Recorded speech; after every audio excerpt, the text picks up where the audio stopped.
since I've come here, I've seen story about story. I looked at the Australian today, and it was every story was about how I should be scared by terrorism.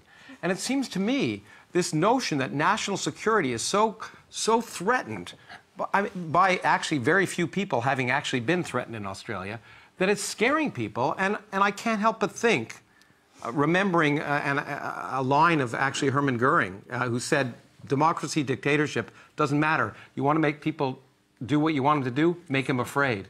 And I find this attitude that's happening here of getting people afraid of terrorism, so afraid that you can't even talk about it on TV, I find that terrifying. And Ali, first of all, can you address the questioner? Because the perception of that questioner, and it's the perception of a lot of people, including many politicians, is that that was a call to young Muslims to go and join a jihad, to join ISIS. Is that how you understood what he was saying? Look, I don't think Zaki was very good at expressing himself. He's certainly not very articulate in that regard.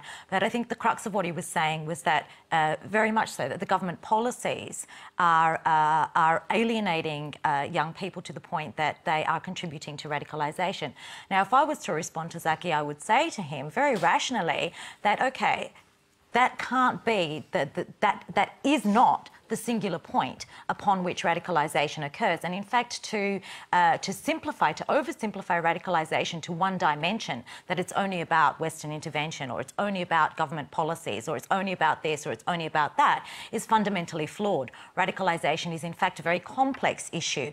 And of course, government policies play into it. It is part of the puzzle. You know, every student of Terrorism 101 knows straight away that counter-terrorism, that in an asymmetric warfare environment, the enemy seeks to force governments to do things that alienate and that cause their populations to turn against them and become part of the enemy's community, or the enemy's groups. So Terrorism 101, the first thing that you do is you don't play into the enemy's hands.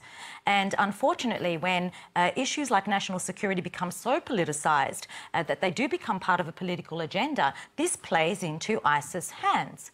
The things that we end up doing in restricting civil liberties, even the removal of citizenships, we need to ask, what is the end game here? Is the end game to defeat ISIS? Because if the end game is to defeat ISIS, you're playing right into their hands. The first thing that they do with their propaganda is tell young people to reject their Australian citizenship, to reject their Australian identity. The first thing that they do when they get over there is burn their passports and forget that they were ever Australian. Why are we doing that for them? How is that part of defeating ISIS? It's not just counterproductive, it's futile. Okay,